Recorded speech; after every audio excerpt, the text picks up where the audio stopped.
Assalomu alaykum hurmatli talabalar. Men Jabor va Aziza Shehnazarovna.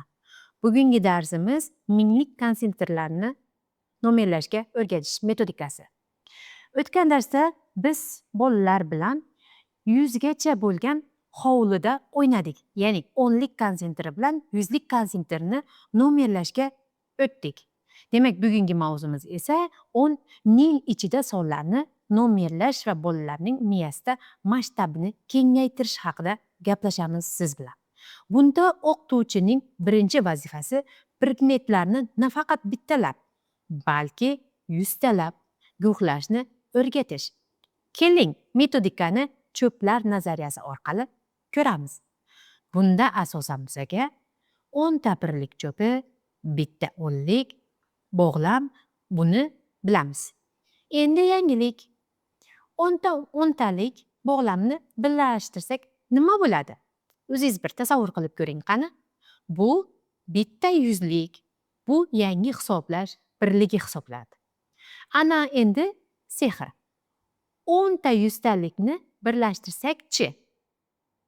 Bu minglik yangi sanoq birligi bilan tanishing.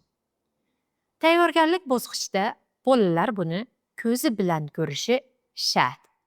Abak yoki modellar yordamida. O'quvchi tushunishi kerak.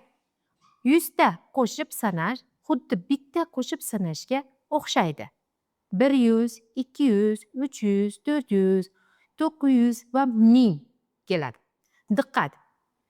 Eng qiyin joyi qayerda? O'tish davri hisoblanadi. Ya'ni 99 dan 100 ga, 999 dan esa 1000 ga o'tish. Bunda metodik qoida. Metodik qoidada asosan biz 9 ni 1 ga qo'shamiz va natija 10 hosil bo'ladi. 999 ni esa 1 ga qo'shgan paytimizda 1000 ga tatbiq eting. Bu yerda sonlar 10 li tarkib asosida hosil bo'lishini tushuntiramiz. Yirik birliklar, ya'ni metr va mayda birliklar, santimetr aloqasi ham shu yerda o'rgatiladi. Masalan, 600 santimetr 6 metr. Nollarni kesib tashlash oson, lekin mohiyatini tushuntirish kerak. Demak, birinchi qism xulosasi bunda asosan bolalar yuzlik va mingliklar tushunchasini moddiy his qilishi kerak. Demak, endi nozik qismga o'tamiz. Yozma nomerlashga. Bu yerda son va raqam tushunchalarini farqlash juda muhim. 3 xonali sonlarni yozishda kartochkalar metodi eng samarali usul hisoblanadi. Masalan, 547 sonni qanday hosil qilamiz? Doskaga 500 ni alohida, 40 ni alohida va 7 ni alohida kartochkalarga qo'yamiz. Endi sehr. 500 ning nollari ustiga 40 ni qo'yamiz. 40 ning nollari ustiga esa 7 ni qo'yamiz. Natija 547 hosil bo'ladi. Bola shunda tushunadiki, 5 bu shunchaki 5 emas, u 500 degan ma'noni beradi. Bu o'rin qiymati hisoblanadi. Bunda mantiqiy savol. 3-xona birliklari nima degani? 10 dan chapga sanaymiz. Ya'ni 1 xona birliklar, 2-xona o'nliklar, 3-xona yuzliklar. Agar birorta xonada son bo'lmasa-chi? Masalan, 509. O'rtadagi 0 bu bo'sh joy emas. Bu nollar yo'q deganni bildiradi. Buni tushuntirmasangiz, bola 509 ni 59 deb yozib qo'yishi mumkin.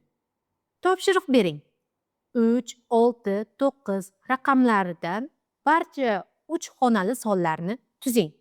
Yoki 865 va 943 orasidagi sonlarni yozing.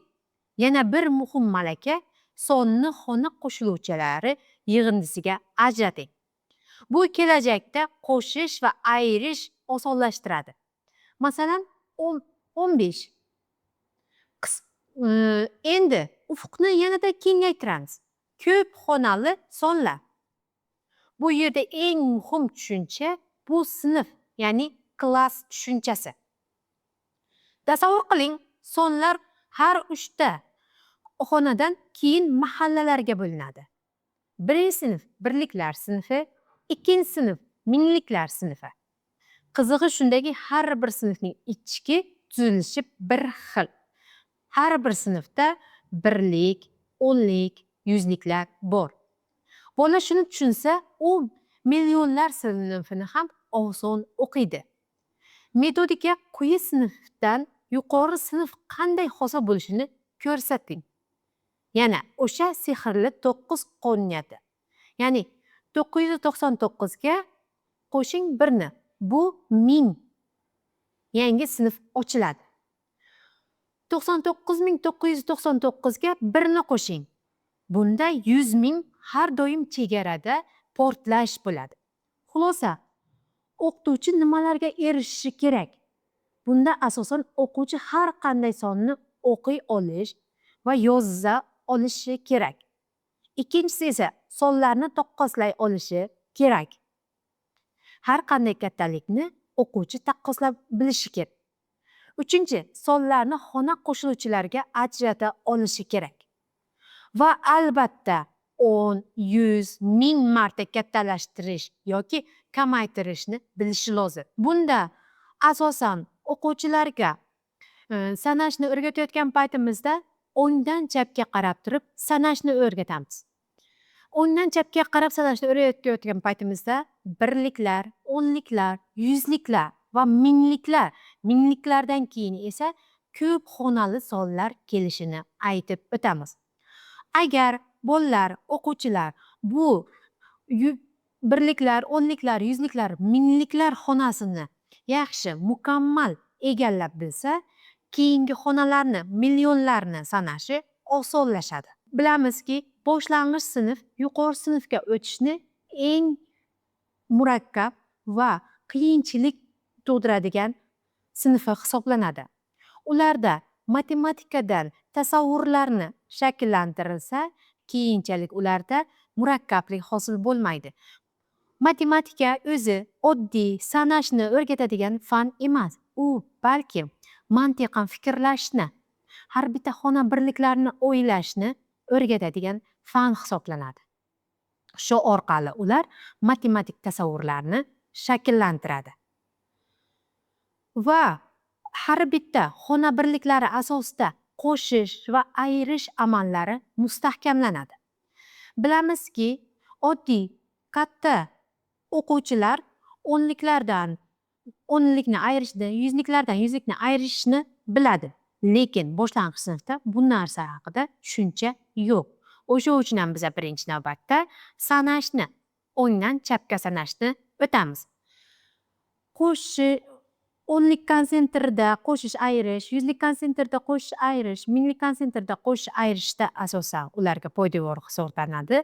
Birliklardan birlikni ayirish, o'nliklardan o'nlikni ayirish, yuzliklardan yuzlikni ayirish hisoblanadi. Yo bo'lmasa uni teskarisi. Birliklarga birlikni qo'shish, o'nliklarga o'nlikni qo'shish, yuzliklarga yuzlikni qo'shish hisoblanadi. Asosan bolalarga qo'shish amalini o'tayotgan paytimizda ustun shaklda qo'shish amali o'tiladi.